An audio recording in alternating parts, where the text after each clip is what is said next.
Schizophrenia, when the voice in your head becomes someone else's. When John Forbes Nash Jr. was graduating from Carnegie Tech, his college professor provided him with one of the most concise reference letters in the world.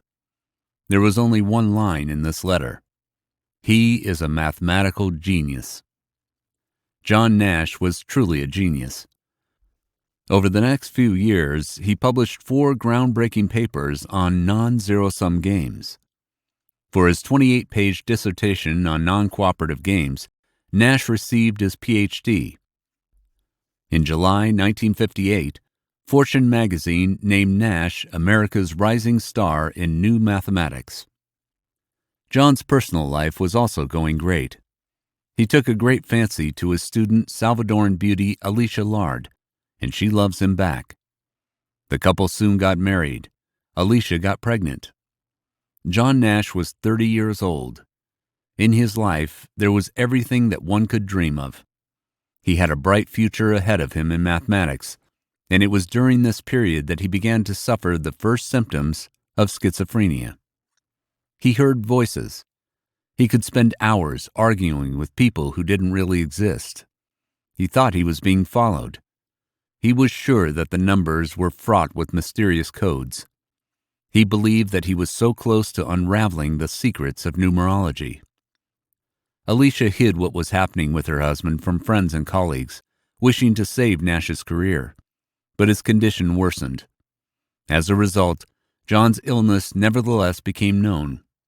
He lost his job and was forcibly admitted to the private psychiatric McLean Hospital in suburban Boston, where he was diagnosed with paranoid schizophrenia and subjected to psychopharmacological treatment. A month and a half later, John's lawyer secured his release from the hospital, and after that, the mathematician and his wife moved to Princeton. Alicia got a job, but Nash's disease progressed. He was constantly afraid of something, spoke of himself in the third person, wrote meaningless letters, and called former colleagues. Those patiently listened to his incessant babble about numerology and the state of political affairs in the world. From time to time, John ended up in psychiatric hospitals where he was treated with antipsychotic medicines and took insulin therapy. Although each time after being discharged from medical institutions, John refused medications again in fear that they could harm his mental activity, and the symptoms of schizophrenia returned. Alicia broke down and divorced John. She raised their common son on her own. Subsequently, he also developed schizophrenia. Fellow mathematicians tried to help Nash. They gave him a job at Princeton University. During this period, John's condition began to improve. The symptoms gradually subsided. He became more actively involved in public life. The disease, to the surprise of doctors, almost did not manifest itself. In fact, it has gone nowhere. It's just that Nash has learned to ignore it. Despite the voices in his head, he just did the math.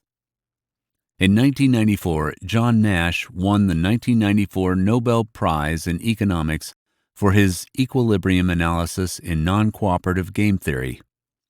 He became the only person in the world to be awarded the Nobel Prize in Economics and the Abel Prize. John Nash's struggle with illness formed the basis of the biography by Sylvia Nazar, A Beautiful Mind, later a movie of the same name starring Russell Crowe as Nash. Schizophrenia is the most famous mental illness in history. It affects 1% of the total adult population of the planet. This disease is characterized by the disintegration of thought processes and emotional reactions. The most common manifestations of schizophrenia are auditory pseudo-hallucinations, false memories, paranoid or fantastic delusions, disorganized speech and thinking. Mentions of symptoms similar to those of patients with schizophrenia date back to the 17th century BC. They are similarly described in the Book of Hearts, part of the ancient Egyptian papyrus Ebers. Babylonian physicians ascribed demonic origins to such mental disorders and treated them with magical rites and herbal pills. In ancient Greece and Rome, the symptoms of schizophrenia were also described, but they did not distinguish it as a separate disease. Patients were prescribed moderate physical activity as well as bloodletting and laxatives. The Persian physician Avicenna, in the 1st century, described the state of delirium in his medical encyclopedia called the Canon of Medicine. He called this state Junun Mufrit, excessive madness, and described it separately from other forms of madness, which he called the word Junun. These included mania, rabies, and manic depressive psychosis. In his encyclopedia, the Persian physician suggested a method for the treatment of excessive madness, which has much in common with modern psychotherapy. Avicenna's progressive views caused the Canon of Medicine to be the main medical text in many medieval universities until 1650. In the Middle Ages, doctors stopped seeing natural causes of mental disorders and began to look for reasons of an exclusively religious nature in them. Therefore, often the mentally ill were declared devil's servants, witches, and sorcerers. Trepanation of the skull, dipping in cold water, and public beatings were used as treatments. Bethlehem Royal Hospital in London, known as Bedlam, is today one of the world's oldest healing asylums for the mentally ill. London Bedlam was founded in 1247 during the reign of King Henry III. At first it was called Bethlehem Hospital, but over time it became known as Bethlehem, or simply Bedlam. The asylum was designed for the simultaneous management of 150 patients. 2 statues were erected in front of its gates by the architect Caius Gabriel Cibber, which were called Melancholy and Raving Madness. People suffering from schizophrenia, depression, dementia, epilepsy, anxiety, and other mental disorders are known to have been subjected to horrendous abuse in this hospital and experimented on by local doctors, who were called the Guardians. It was believed that madness was a consequence of exceeding man's sinfulness, so they made no bones about the patients. The program of treatment included shackles, chains, and cold baths.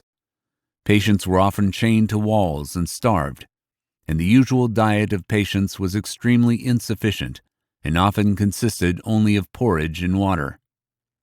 The main idea behind the treatment was relatively simple.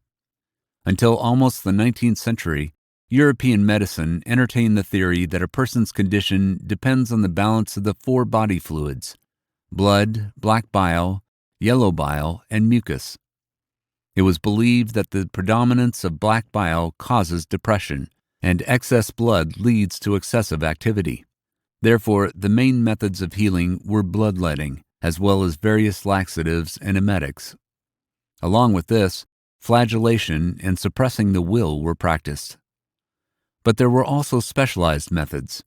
For example, rotation therapy was developed by Erasmus Darwin, the grandfather of the theory of evolution founder Charles Darwin.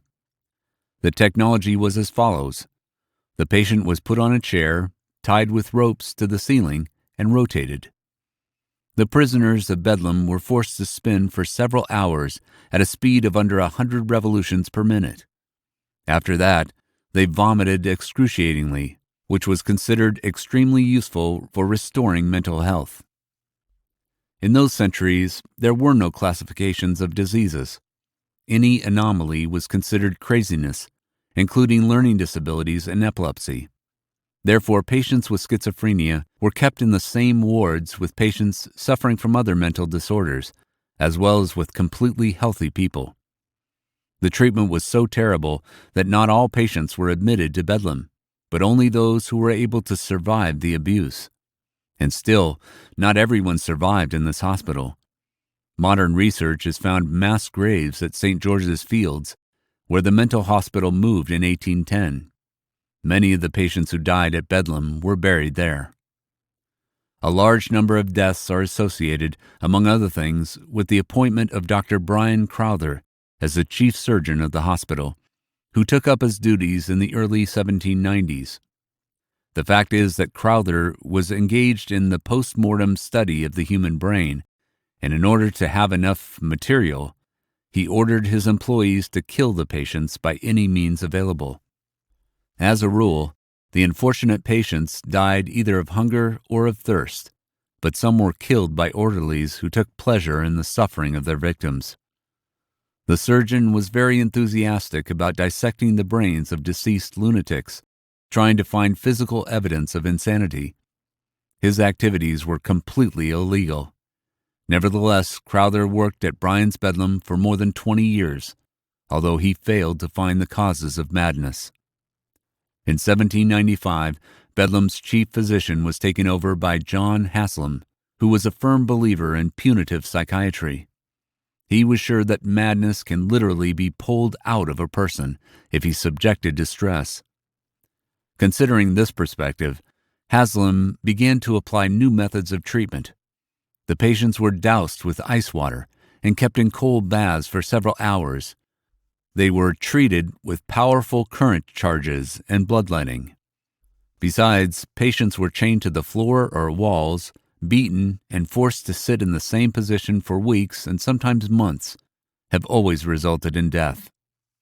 Sometime later, due to the attention of one of the London philanthropists named Edward Wakefield, who arrived at the hospital under the guise of one of the patient's relative, the upper-level hospital staff was overthrown, and the conditions of the patients improved significantly.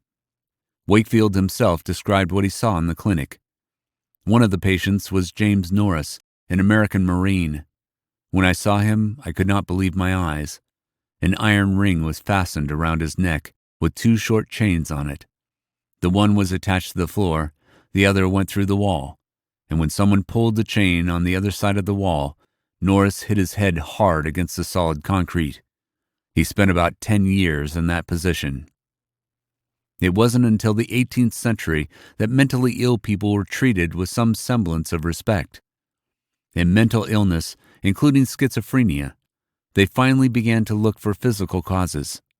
However, they were looked for mainly in diseases of the stomach and intestines.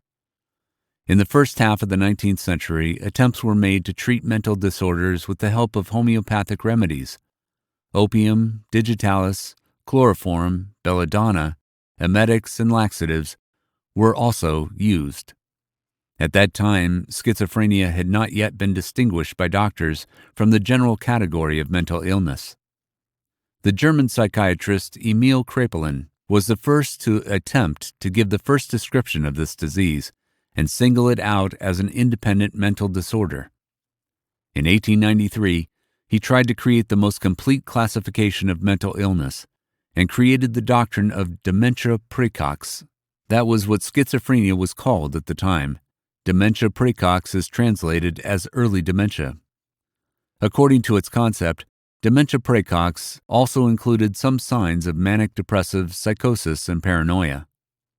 In 1908, the Swiss psychiatrist Eugen Bleuler described schizophrenia as a disease in its own right, standing out from dementia, and introduced the term to psychiatry. He proved that the disease does not necessarily occur in young years, but can develop in adulthood.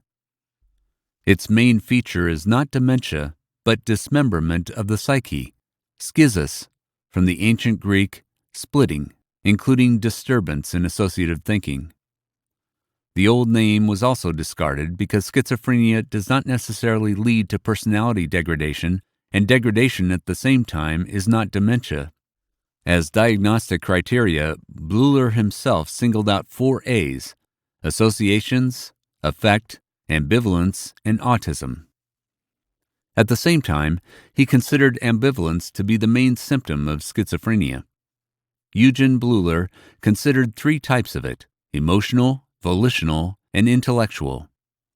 Emotional involves both positive and negative feelings towards people, objects, or events. For example, the attitude toward parents can be emotionally ambivalent. A loved one can be both a friend and an enemy at the same time. Volitional ambivalence means constant fluctuations between opposing solutions, the inability to choose between them. Often the patient refuses to make decisions at all, avoiding any need to choose.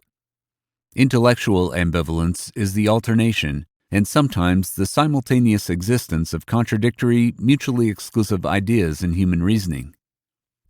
In his time, Bleuler was the only professor of psychiatry who recognized the importance of Freud's teachings. Later, he actively used psychoanalysis in his clinic. Bleuler strongly held the view that mental illness should not be treated according to a single pattern, but often it was the natural course of the disease that led to a cure. The most famous student of Bleuler, who developed his doctrine of schizophrenia, was the Swiss psychiatrist and psychoanalyst Carl Gustav Jung. The feelings that the outside world evokes in those suffering from schizophrenia do not even reach the normal level. So writes a well-known psychiatrist about the decrease in effect which can be observed among patients with schizophrenia. The speculations of schizophrenic patients are much more like dreams than mental life in a wakeful state. Moreover, these inventions of theirs bear an indisputably archaic imprint. The mythical creativity of the primitive imagination is reflected in them much more than the personal memories of the patient. By the way, psychiatrists tend to believe that Carl Gustav Jung himself suffered from shift-like schizophrenia. This is the name of the type of the disease that is characterized by a waxing and waning course. The key feature of shift-like schizophrenia is the abruptness of the episodes. A person may look completely healthy, but suddenly he or she starts delirium, hallucinations, and other signs of schizophrenia.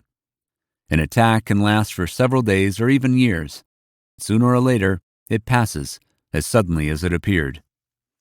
Even as a child, Jung had colorful, strange, and complex dreams, sometimes with monsters and plots with many twists that could be repeated. In adulthood, episodes of schizophrenia came on suddenly and tormented the great psychologist for quite some time. In order to somehow alleviate his condition and get rid of the internal disease, Jung tried out the method of active imagination. He systematically wrote down all his thoughts in diaries, fixing any images that spontaneously occurred to him. Later, Carl Gustav Jung compiled them into a very personal Red Book, 16 years of notes and illustrations about himself. In the first half of the 19th century, schizophrenia was considered an exclusively hereditary defect, and in many countries, patients gradually began to be attacked by advocates of eugenics, the doctrine of human hereditary health. Hundreds of thousands of people, both with their own consent and without it, were sterilized. This was especially massive in Germany, the USA, and the Scandinavian countries. Among other people labeled mentally unfit, many schizophrenic patients also fell victim to the Nazi program. The German philosopher Friedrich Nietzsche also received a diagnosis of nuclear mosaic schizophrenia at one of the stages of his life. One of its manifestations is megalomania. Probably it was a schizophrenia that served as the impetus for the idea of a Superman. It is known that Nietzsche suffered from severe migraines all his life, which were associated with a weak nervous system. Due to headaches, he was practically unable to work outside the home, and therefore led a rather penniless and modest life. Most likely, the tendency to mental disorders was inherited by Friedrich from his father, since he had similar health problems. At the end of Nietzsche's life, psychiatrists diagnosed him not only with schizophrenia, but also with a brain tumor, which subsequently led to dementia and the death of an outstanding philosopher at the age of 56. And although Nietzsche's ideas were not immediately appreciated, he still managed to catch the first beams of his fame. At that time, doctors could already easily identify people with schizophrenia. They knew that they may have disorganized thinking and speech, their unusualness, pseudo-hallucinations, and delusions. For a number of reasons, the disease was often accompanied by social isolation. It was accompanied by impaired social cognition and paranoid symptoms caused by delusions and pseudo-hallucinations, as well as such negative symptoms as apathy and abulia, that is, a pathological lack of will.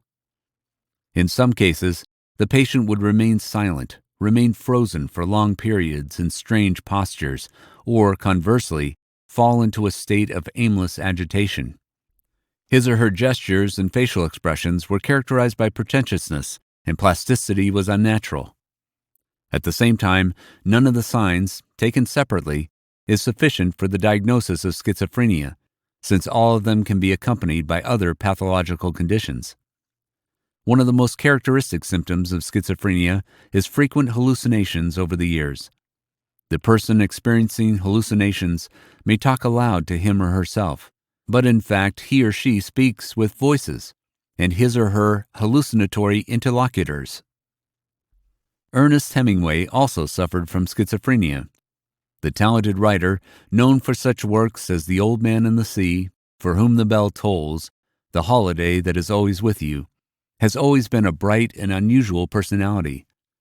He was diagnosed with schizophrenic disorder only towards the end of his life.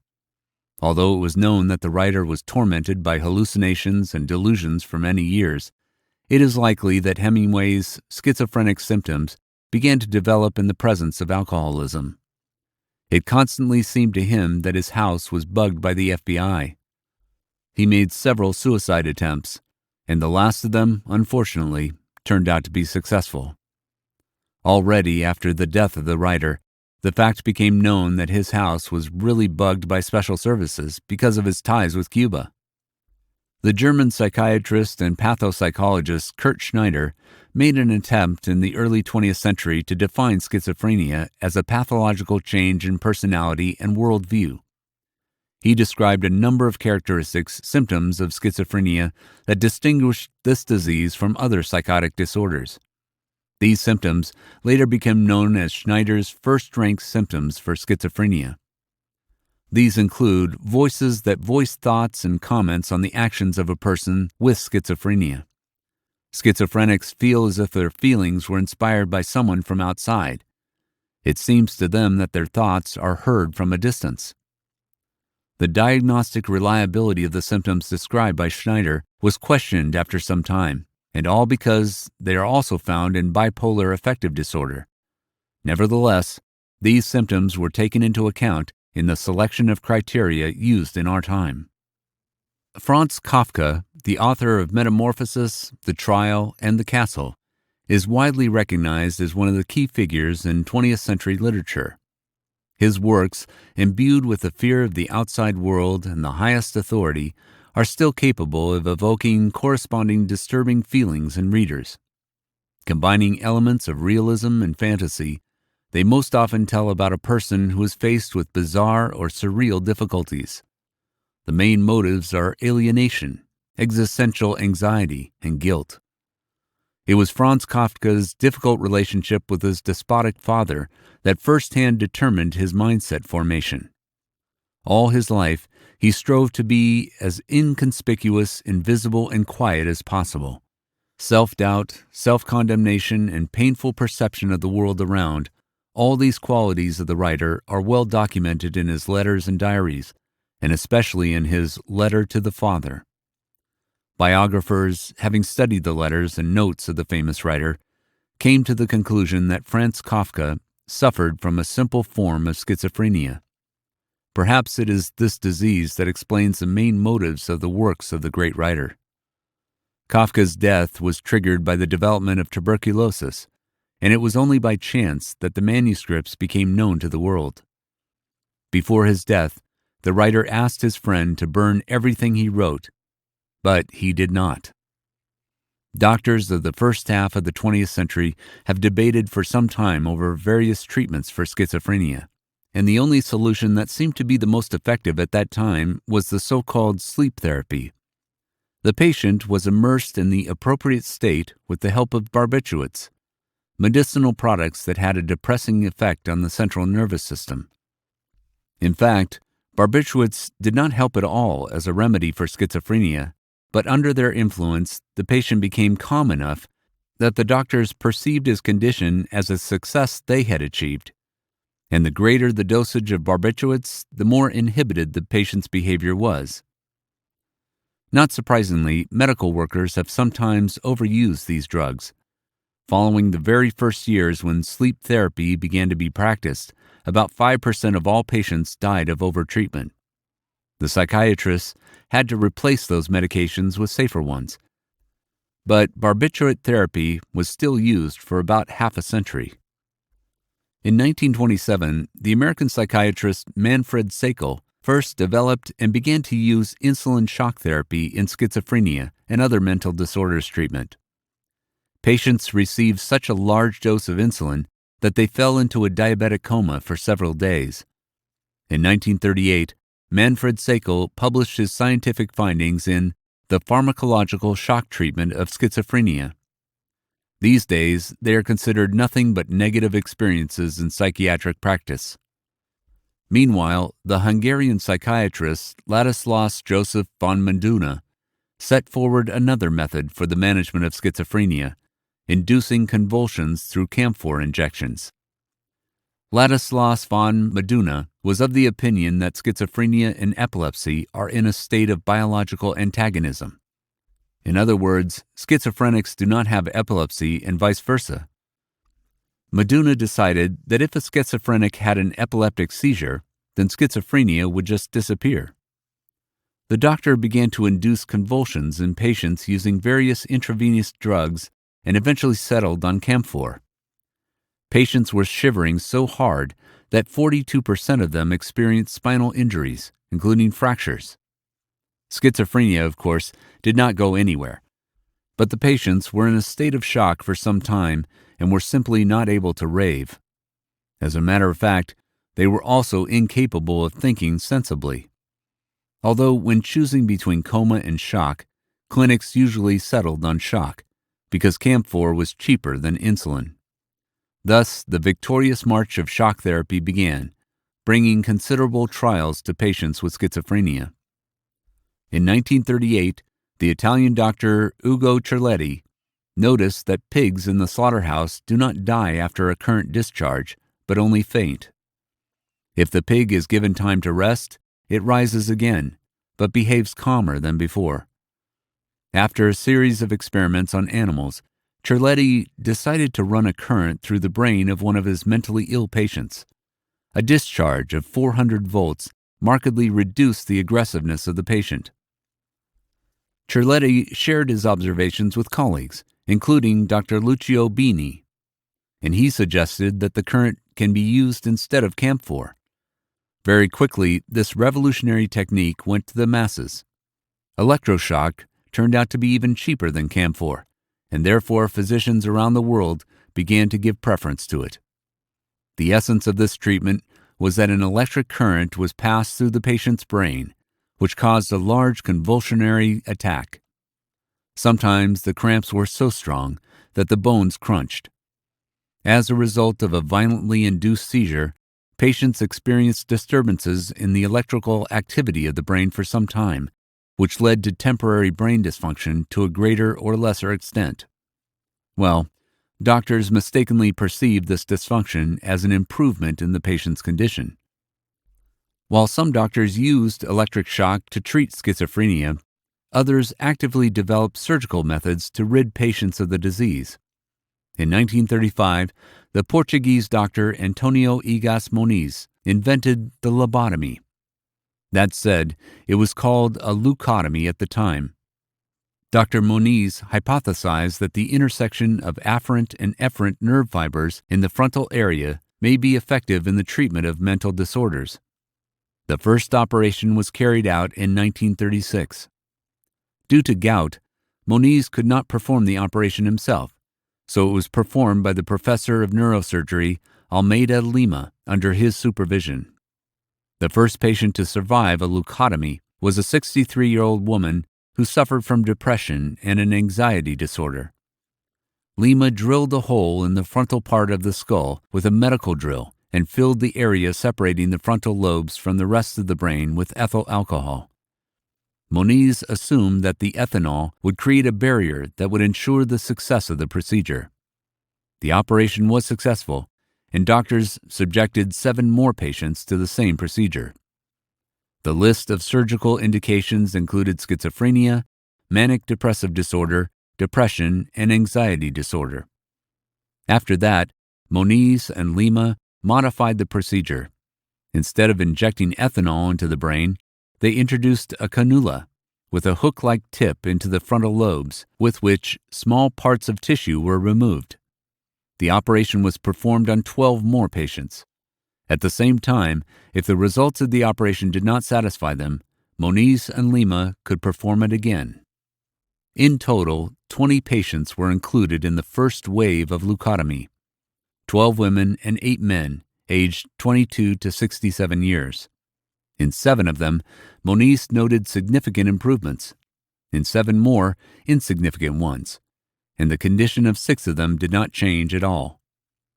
At the same time, as Moniz himself claimed, all leucotomies performed by Lima did not have irreparable consequences. That is, patients remained capable, and among the side effects were only nausea, dizziness, slight incontinence, and apathy. Unlike Moniz, not all of his colleagues were optimistic about the results of the surgeries. The side effects that were too pronounced were reminiscent of the symptoms of severe traumatic brain injuries.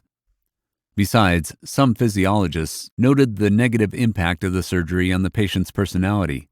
In their opinion, the fact that surgery can stop the symptoms of mental disorders seemed not so important compared to the fact that a person just ceased to be him or herself.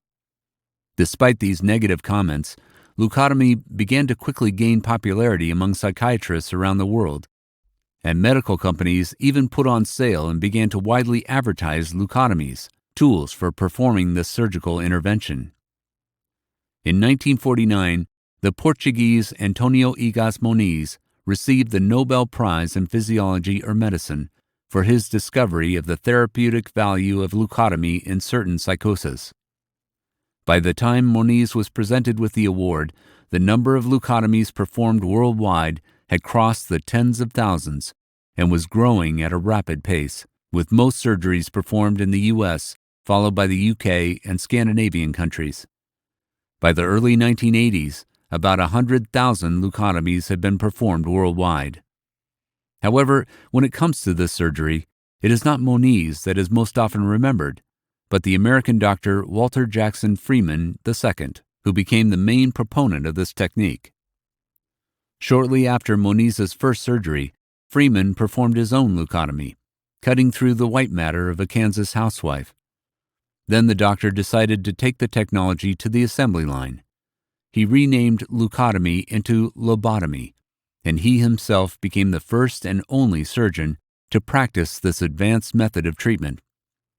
Freeman advertised lobotomy as a means of removing the emotional component from mental illness. Indeed, many of the people he operated on no longer experienced any emotions. In the first 2 months after their success in Kansas, Walter Freeman and his assistant James W. Watts performed 20 lobotomies, and by 1942 they had completed over 200 surgeries. In 1941, doctors were even invited to work in the home of the Kennedy family, which already had considerable influence in those years. The head of the family, Joseph Patrick Joe Kennedy Sr., had a daughter, Rosemary, who was a year younger than her brother John, the future President of the United States. 23-year-old Rosemary was wayward and sometimes aggressive. At night, she often ran away from the Catholic boarding school where she studied to have fun in jolly crowds. In short, Rosemary's behavior damaged the family's reputation and once risked becoming the source of a scandal that could ruin the political future of other Kennedys. Freeman and Watts promised Joseph Kennedy that the surgery would solve all problems, and they kept their word. James Watts later detailed the course of the operation carried out on Rosemary. "We went through the top of the head. I thought she was sleeping. She took a mild tranquilizer. I made surgical incisions in the brain through the skull, near forehead, at both sides. They were small cuts, no more than an inch. The tool that Watts used looked like a butter knife. He turned it up and down to cut through the brain tissue. When Dr. Watts made the incision, Rosemary woke up. Dr. Freeman started talking to the girl. For example, he asked her to recite a prayer and sing God Bless America and count backward. We figured out how deep the incision should be based on how she responded," Watts explained. When Rosemary began to speak incoherently, they stopped. After the lobotomy, the failure of the surgery quickly became apparent. Rosemary Kennedy's mental capacity was reduced to the level of a 2-year-old child. She could not walk, speak coherently, or even control herself. The girl was sent to a private psychiatric clinic, and Freeman and Watts continued to mind their business. In the 1950s, Freeman developed a new method of lobotomy that made the process even faster and cheaper. The doctor took an ice pick, put it to the eye socket bone, hit the knife handle with a hammer, and, punching the bone near the eye, entered the brain. A slight twist of the knife and the frontal lobes were separated from the brain. The new technology made Watts uncomfortable, and he soon withdrew from the business. But the reduction in the cost of the operation made lobotomy accessible to the masses. Freeman is now charged only $25 per procedure. He traveled around the country in a car that he called the Lobo Car, lectured, taught clinic staff his art, and, of course, pierced people's skulls with his ice pick. His career ended in 1967. During this time, Freeman managed to work in 23 states, having performed about 3.4 thousand surgeries. Thanks to Freeman, lobotomy in the United States was for some time perceived as a panacea for all mental disorders. With its help, even naughty children were treated. Freeman's youngest patient was only 4 years old. For example, Howard Dully. He fell into the hands of a physician at the age of 12. After surgery, like other patients, Howard showed symptoms of severe brain damage: apathy, lethargy, lack of emotions, inability to think coherently and interact with relatives. Sometime after the operation, his parents handed him over as a disabled person under the care of the state. The following years were spent in neuropsychiatric boarding schools and centers for difficult teenagers, following which he ended up on the street and became addicted to alcohol and drugs. Like anyone with severe brain damage, Dully had a hard time adjusting to society. Nevertheless, he still managed to improve his life. He received a professional education, found a job, and got married. Furthermore, subsequently, Howard Dully wrote a book about his history called My Lobotomy. In it, he describes his childhood, relationship with his father and stepmother. George, his half-brother, was told that I was going to have surgery. Lou, his stepmother, explained that they would separate the halves of my brain so that I would become less violent. George was frightened. He did not consider me violent. I was no more violent than him. He knew Lou often punished me, sometimes even for things I didn't do. In 1952, the biochemical era of schizophrenia treatment began. This year was the year of discovery of the antipsychotic effects of neuroleptics. The first known antipsychotic was chlorpromazine.